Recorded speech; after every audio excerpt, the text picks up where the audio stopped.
Welcome to the Non-Essential Podcast. I'm Steve Gibson. I'm Ben Matlock. And we're back. We're here. Last week we had a good topic on like the real-life Dr. Jekyll and Mr. Hyde, who is way not as cool as Dr. Jekyll and Jekyll Mr. Hyde. Yeah. But that sign outside the pub, that makes up for it. We did find the first venue for a non-essential live show. It would be that fucking tavern right there. Yeah, we've had a lot of good episodes where there was like that Devil's Triangle in, forget where, like Maine or Vermont or somewhere that you'd done a while ago. And it's like, yeah, I want to do one from like a cursed like Bermuda Triangle place, but no, that pub. But really, the truth is I really just want to do it in a bar. And we don't fuck a live show. We could just have a bar. Bar. Well, especially when you pointed out that, what was his name? Deacon William Brodie, right? Yeah. When you pointed out that, like, the sign, the whole thing is about how he had a double. He was an aristocrat, but he was also this blue-collar thief. I know blue-collar is the wrong word, but, like, this common, like, he was bank robber like thief. A B&E guy, you know. Yeah. But so the sign has, like, both sides of him, and it's like, so we could do the show there, and I loved your idea of each dressing up like one of the versions of him. Was that my idea? Or was that your idea? I don't know. I'll give it to you. I don't know if I want that. It's a good idea, so your idea. But so this week I thought we'd like be a little more uplifting by talking about the apocalypse, or one of the apocalypses. One of the many potential ways this could all go down. No, this is a history one, so it's one of those apocalypses that definitely happened, but just nobody noticed. Like, there's been a lot of those over the course of human history. That is how probably it'll all end. Is just really like under the table, like. Just Have you ever? I've had those thoughts before. Like, what if the world ended, and then like this is just like purgatory? We're all just the left behind people, but you don't know that because you don't have anything to compare it to. Like, well, what if you died in a car accident, like one of those close calls that happened 8 years ago? What if it actually killed you, but like this is just like your afterlife? Like that's depressing. I've thought about that a lot, and I get really angry. Exactly.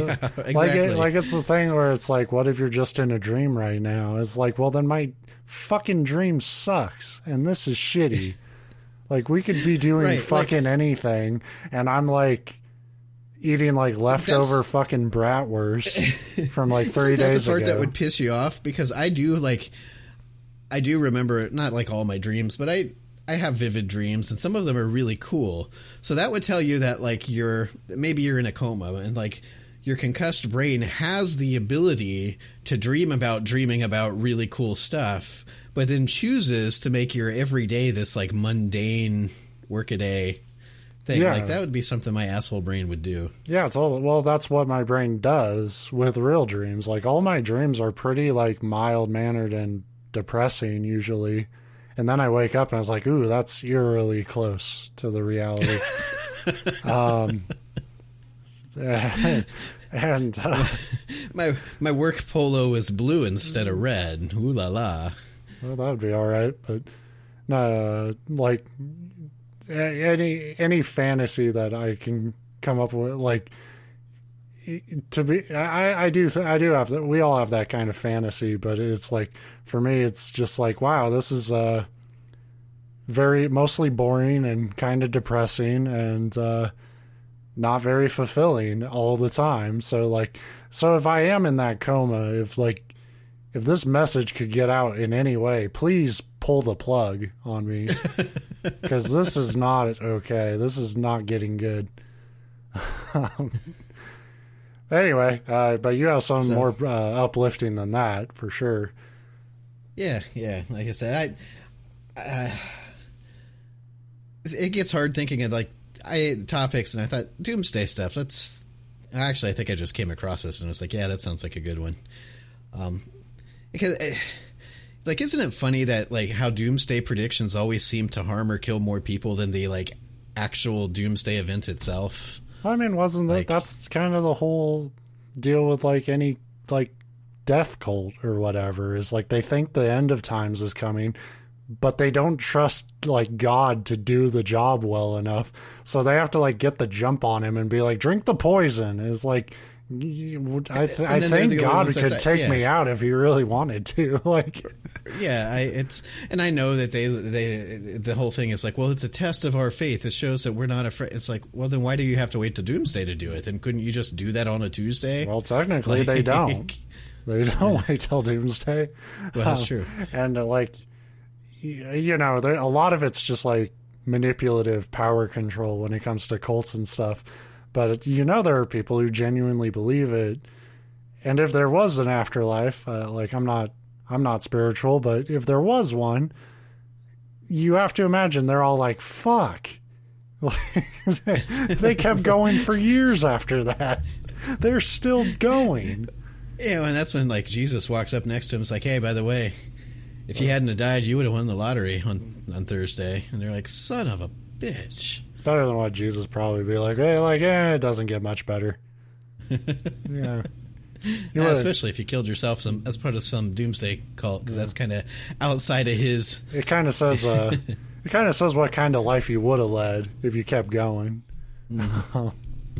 So, you know, maybe for like an empathetic human, that stuff's not funny, but I figure here on the Non-Essential Podcast, we generally find it hilarious. We're especially when it happened to broke enough to find to find the levity and like the worst tragedies. Especially when they happened like a long time ago, so there's no fear of us being sued by like a relative or something. That's what we think, and that's when like some 150-year-old comes out of the woodwork and he drops us with like a fucking bombshell of a lawsuit. Yeah, it's like they've got this huge scroll going back thousands of years. They're like, that was my great, great, great, great, great. And by the time they're done saying greats, like we've lost interest and walked away anyway. But, Deacon Brody was an honorable man and he was acquitted 2 years ago. I was like, fuck. Here's your defamation suit, God assholes. So Johannes Stoffler was born in 1452 in Justingen, which, as most of us know, is this quaint little town just outside of Blauburen in the Swabian Alb. Right next to Not Again. So another way to say that is he was born in Germany. All right, so he'd go on to study at the acclaimed Blauburen Monastery. All right, so it's Your Highness at Blauburen. Blauburen at living in Not Again. Right. Well, it's Blauburen. Blobby urine is next week's episode. It's a medical show. This show's brought to you by Blobby Urine. If you or a loved one has blobby urine, talk to your doctor about new Prexor. Yeah, it's like stool hardener for your urine. We can convince people that, like, is your urine too liquidy? Like, it's like a side effect of like a depression medication. If you have harmful thoughts, anger, or blobby urine, stop taking new Prexor today. So anyway, he studied at the acclaimed Blauburen Monastery. I bet it wasn't even really an accredited monastery, but I couldn't find any credentials. Before attending the vaunted University of Ingolstadt. I don't know. I don't know why I do this. Go Ingles. Yeah. Yeah.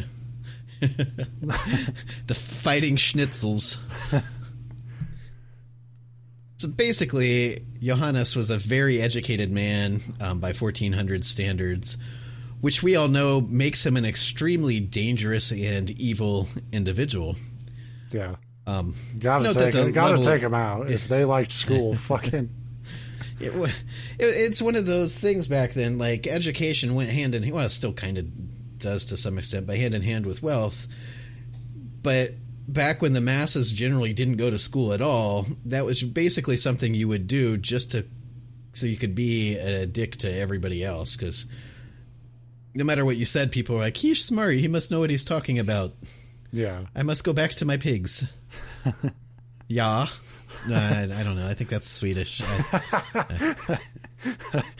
Just one Swedish guy who's suspicious of all education. He happened to be in Blobby.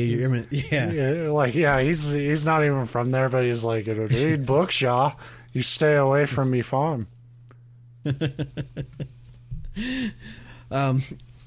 He obtained his parish, which that seems weird. The way that they worded it is like he just like, I'm done with school, I'm going to buy a church. But basically he led a parish back in Justingen, where he was born. And I assume where he did churchy stuff. But he was also obsessed with astronomy, the like actual science discipline. And by all accounts, his knowledge of celestial bodies and their movements was very advanced for the time. We've actually talked about it on the show before, but whatever astronomy and astrology are, I always think it's the opposite, and I'm always wrong. Yeah. So this was astronomy, the actual like, let's watch the stars and try to figure out like which one's going to get us. Like, get us right. So he was considered very smart in his astronomy and actual mathematical circles as well, but they kind of go hand in hand, especially back then. But in fairness, like, I don't know, when they say he was like considered extremely smart and respected, this is a time when most of the world still thought like the earth was flat. So I don't know how smart you actually had to be considered like smarter than average, but anyway, he was considered like a real man of science. You could say that he found the physics of the universe magical. You could say that because, like most astronomers before the Great Scientific Divide, which is a term I just made up, he thought astronomy and astrology went hand in hand. So you mixing them up really doesn't matter because he believed in both. Yeah. I mean, there is that, like, it was obviously more dramatic back then, but like, there is that kind of still, like, you talk to anybody who knows a lot of shit about space or whatever, they almost talk about it like it is magic. Because in a way it is. Like, it's incredible what's going on up there.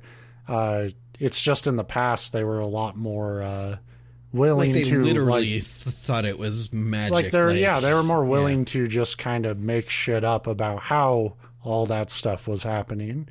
Whereas now it's like we know, a decent chunk, but then we're like, and then we have no idea why this would fucking destroy your planet this way. But they don't think it's because, like, oh, well, Leo is in the Aquarius sign. Right. That probably makes no sense, but I don't know astrology. Leo is all up in your Aquarius, son.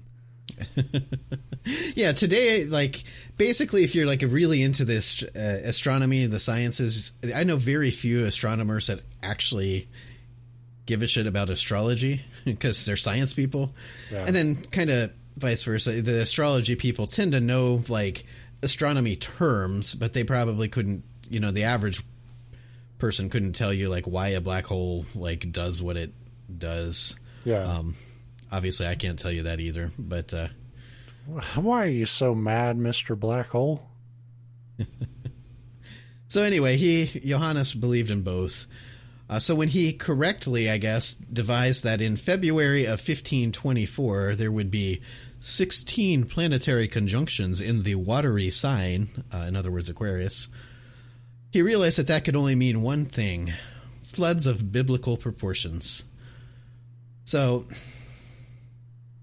that's where it gets interesting to me. It's like he was 1524. He made this prediction in 1499. So it's like in 25 years, here's where all these stars will, align. And back then, now it's like I could go to Google and tell you that because smart people like him figured out like their paths and the orbits and whatnot. So it's like, oh, cool, he's smart. And he's like, but this means floods. And you're like, so. God damn it, you were halfway there. Right, you're so close.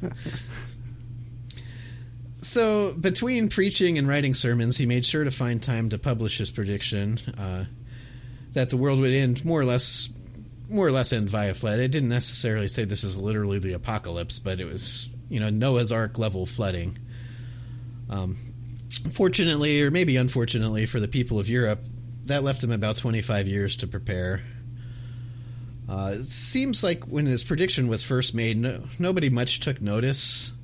Though he was respected in his position, doomsday prophecies were kind of a dime a dozen. I was tempted to say dime a dozen back then, but they really kind of still are. I feel like every year we get this, like, oh, well, this is this group's predicted, apocalypse state. Yeah. But in his defense, nothing I came across seems to really suggest that Johannes was really that invested in his prediction either. Like we talked about at the start, you get these doomsday cults, and it wasn't like he was raising a parish or a congregation like, repent, this is the day, like, be prepared, sell off all your stuff. He doesn't seem like he was that kind of person.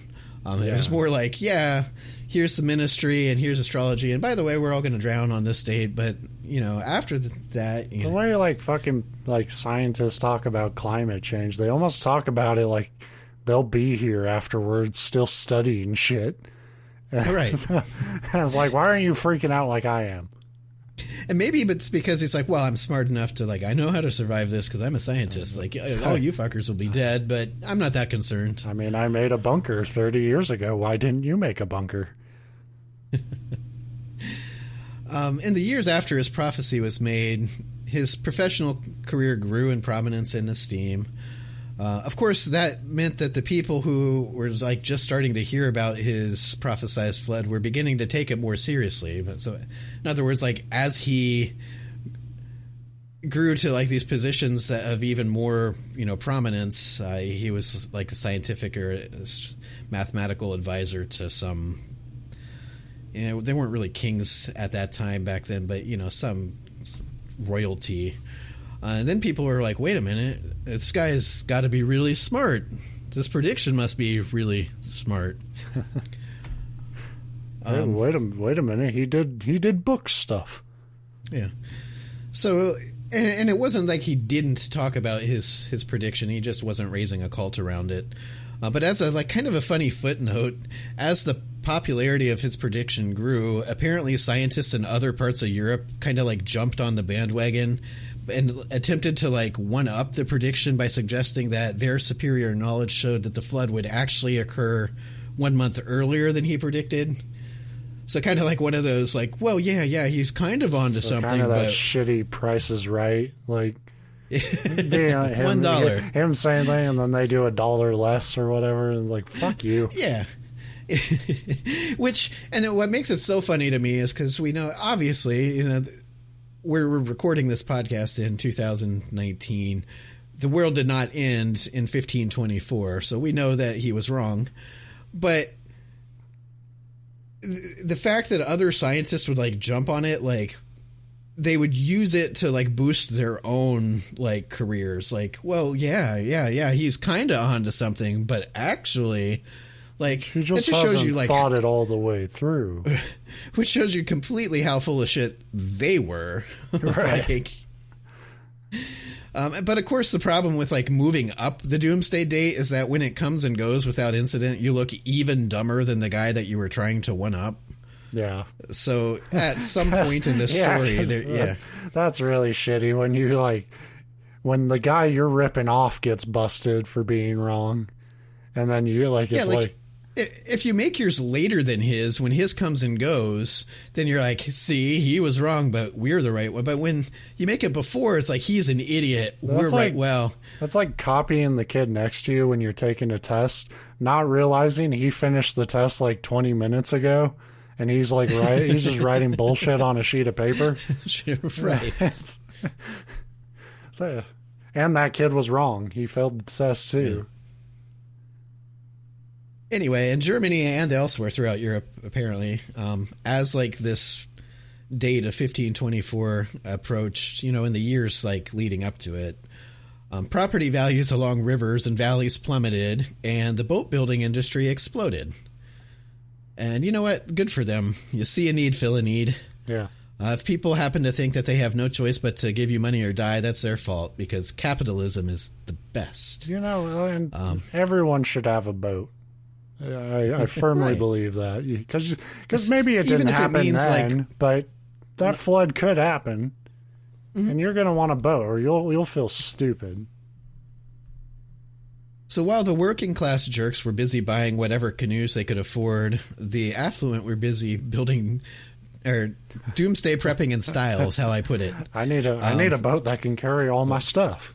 It's important. Exactly. So a number of lavish arks were constructed by those who could afford to do so. One such ark was a 3-story monstrosity commissioned by one Count von Igelheim. Which is hilarious because it's just like every day I would stare at the bottom of that fucking piece of shit and think like just one little hole could like that I don't tell anyone about could get the whole thing started. Right. So it's important to point out that in the year preceding Stoffler's prophesized doomsday, so we're getting really close now, but we're a year away. We're knocking on heaven's door. Right, Heaven's Gate, I guess, but the year preceding the prediction was an unusually dry year, of course.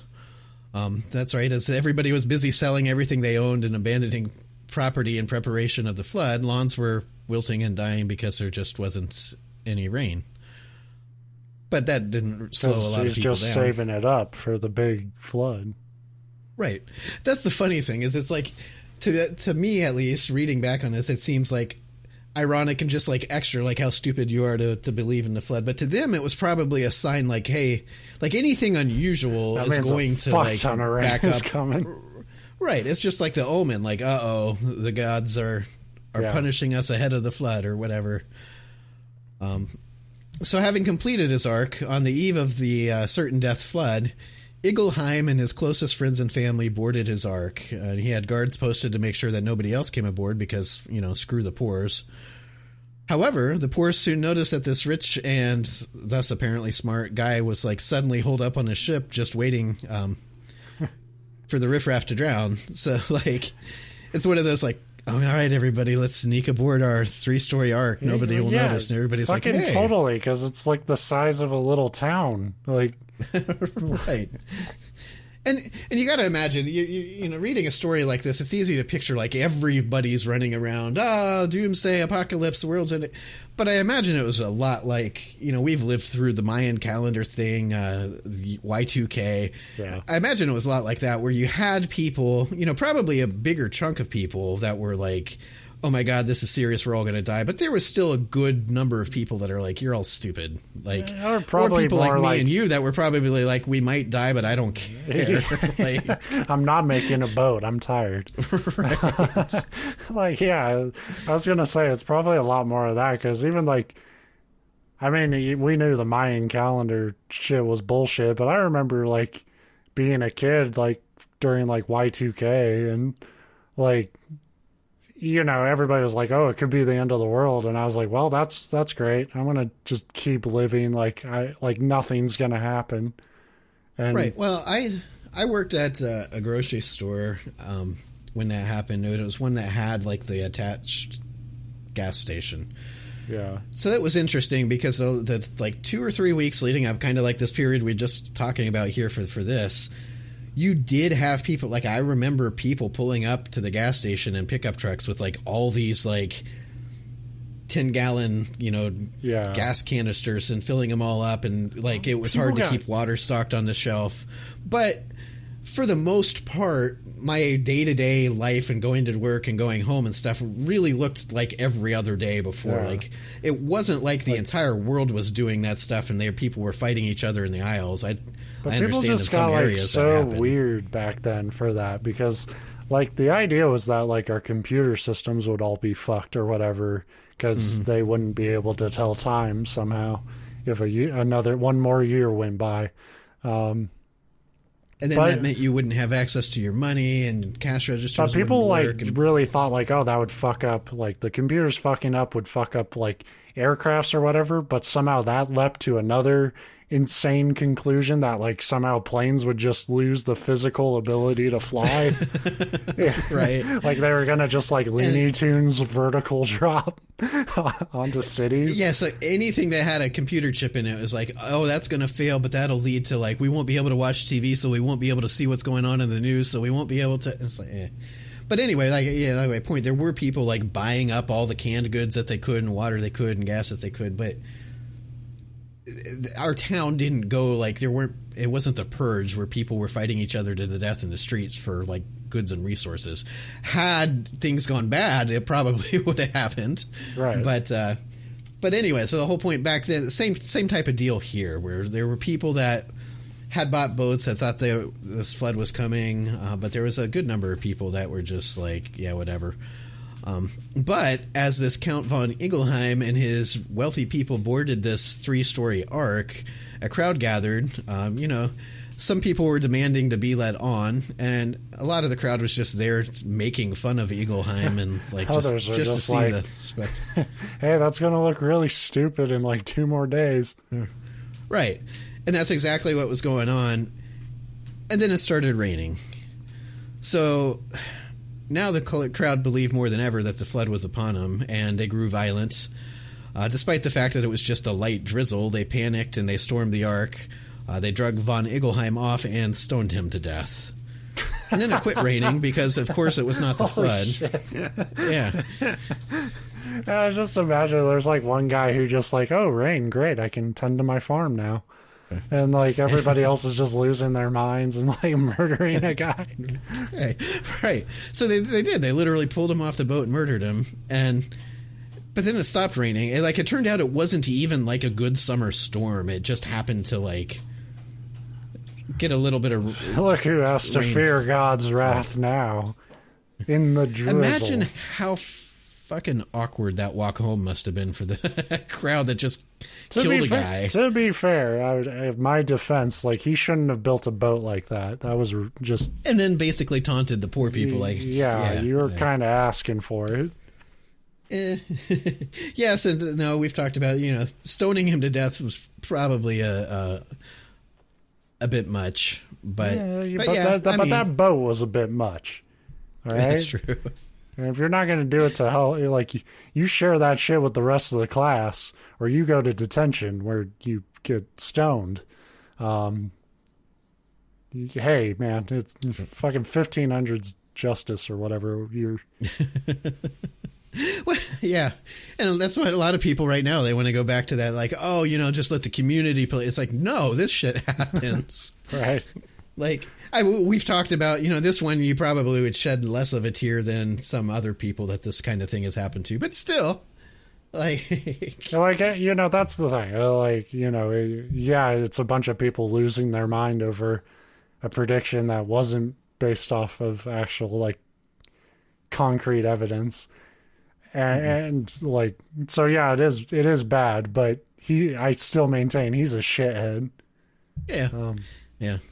Like I say though, like what do you think will happen? But like if you show off now in like a dire situation, you think people won't fucking like if things just like really went to shit and like one guy's like, hey, I'm gonna fly off into the sky and like he was totally counting on the flood being this instantaneous like wall of water sweeping through event. Yeah. Didn't account for the what if it starts flooding slowly and we have to fight off the entire town. Yeah. Like that's the thing. If you're going to fuck over like an entire like population that's lower on the social ladder than you, then you have to be smart about it and kind of keep reassuring them that you're going to help them just as the water slowly starts piling up. Like there's nothing that supports this that I came across anyway, but it makes me feel better to like picture that this last like day and a half or 2 days, because it sounded like they like kind of they wanted to like board this boat, but like not like kind of inconspicuously. But I imagine once they did, they were probably up there like partying and reveling and like wine was flowing. And and then you didn't want people to follow after you because it's like, fuck them, I'm on the boat now. Right. So anyway, obviously the world didn't end. Although for a lot of people became for von murderers. Ingelheim it did. Yeah. Right. So I guess that like makes the doomsday prophecy true for at least one guy. Yeah. So, but it's the end of the world as he knew it. So Stoffler didn't see much fallout from his non-apocalypse. Like he just continued to rise in both position and reputation. Because back then, like like I said, these doomsday prophecies came and went. Like, yeah, I imagine that's all it was. Like something that like his buddies at the Science Society or whatever would like kid him about. Like, how about that flood? And you'd be like, yeah. I imagine that he's just like, he's so fucking driven by knowledge. He's like, the world didn't end. Fascinating. Yeah, meanwhile, the town's just fucked. But you'd imagine, like, after all this, people, like, selling off their stuff and buying boats and, like, land values plummeting, there'd be some, like, kind of professional fallout, but there wasn't. Yeah. Because he was a pro about it. Well, that's the thing, is I, like, want to see how he played it off. Like, God's will saved us all, because he was a man of clergy, and they were all like, yes. I didn't carry the tears. Sorry, guys. Yeah, this episode will go out and somebody will do the math and they'll say, fuck, the world's going to end in 2020 from this exact same flood.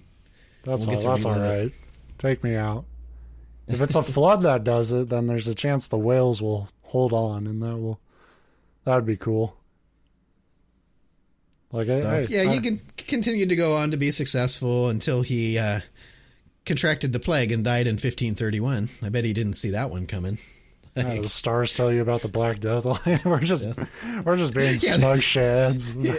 He like actually dies in one of the humankind's worst like near extinction events, and it's like that was basically an apocalypse, and you didn't predict that one. It's a fucking flood of rat shit taking us all out. But if you do the math, he lived to be like 70 something, 72 I think, which that's back not then's bad. Pretty good. No. Yeah. But by the time like you make it to 40 and you're like, son, come closer. You have to take the big ship, but don't let the poor on it. Yeah. I do love that though. Like I didn't even, because nothing really pointed that out, and it didn't really hit me until we're recording right now. The irony of that, like you're all gonna die in a flood, and it's like, nope. It's like, but you're gonna die in a plague. You're gonna die. Yeah. Like you said, you're gonna die when people really think the world's fucking ending. Right. So it's a kind of a short story, but I liked it. I like doomsday predictions. There's been a whole lot of them. Yeah. There'll be a whole lot more. Yeah, well, I mean, it's interesting because, like, the links people will go to, if there's even the chance, I can, like, go onto my fucking blog/newsletter, whatever you want to call it, and just say, like, hey, the world's ending next month on the 10th. Somebody somewhere will make a bunker based off of that prediction.